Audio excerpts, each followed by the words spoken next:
श्रीमद् भगवद गीता का द्वितीय अध्याय सांख्य योग। श्रीमद् भगवद गीता के द्वितीय अध्याय में, जो कि सांख्य योग के नाम से भी जाना जाता है, भगवान कृष्ण अर्जुन को ज्ञान का दान करते हैं और उन्हें उनकी मनोवृत्तियों को संयमित करने के लिए प्रेरित करते हैं। इस अध्याय में कृष्ण अर्जुन को विभिन्न विषयों पर ज्ञान और विवेक का संक्षेप में समझाते हैं और सांख्य दर्शन की प्रमुख बातें बताते हैं। यह अध्याय 72 श्लोकों वाक्यों का है और इसके अंतर्गत भगवान कृष्ण अर्जुन को मन, इंद्रिय और बुद्धि के संयम की महत्ता और आत्मा के अमृतत्व के विषय में शिक्षा देते हैं। इस अध्याय में भगवान कृष्ण द्वारा कहे गए कुछ प्रमुख वाक्य हैं जैसे 1. ध्यायतो विषया पुंसः संगस्तेषोपजायते सगा संजायते कामः। श्लोक 62 इस श्लोक में उपास्य विषयों के ध्यान से मन का मोह होता है, संगति से काम उत्पन्न होता है और काम से क्रोध उत्पन्न होता है। 1. आवृत ज्ञान में तन ज्ञानिनो नित्यवरिणा कामरूपेण कौन्तेय दुष्पुरेणान्लेन च। श्लोक 67 इस श्लोक में कृष्ण कहते हैं कि हे अर्जुन, ज्ञानी आत्मा के विरुद्ध अविरल हो जाता है, उसे विषयों द्वारा पर्याप्त ज्ञान से ढक लिया जाता है, वह काम के रूप में प्रकट होता है जो आग की भांति अभिशाप्त होता है।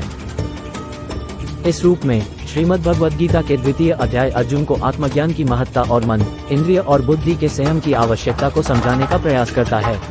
श्रीमद् भगवद गीता के द्वितीय अध्याय को सांख्य योग कहा जाता है।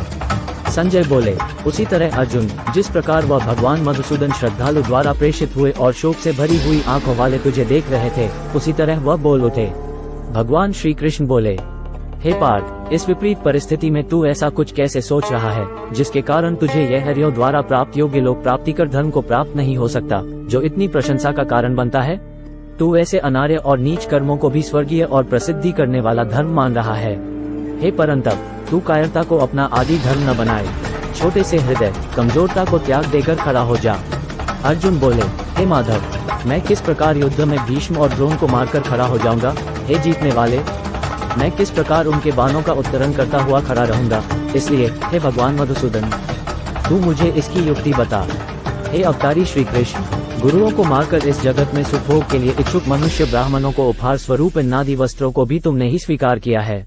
हम नहीं जानते कि हमें भी विजय मिलेगी या वे हमें जीतेंगे।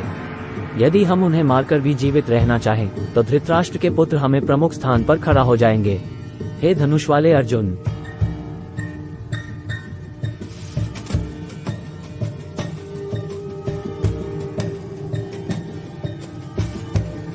तू इस आपदा में अपने स्वभाव के कारण दुखी हो रहा है, इसलिए मैं तुझसे पूछता हूँ कि इस प्रकार कायरता और दोषों से युक्त मनुष्य के लिए जो निश्चित लाभ है, वह क्या है? मुझे ये बता।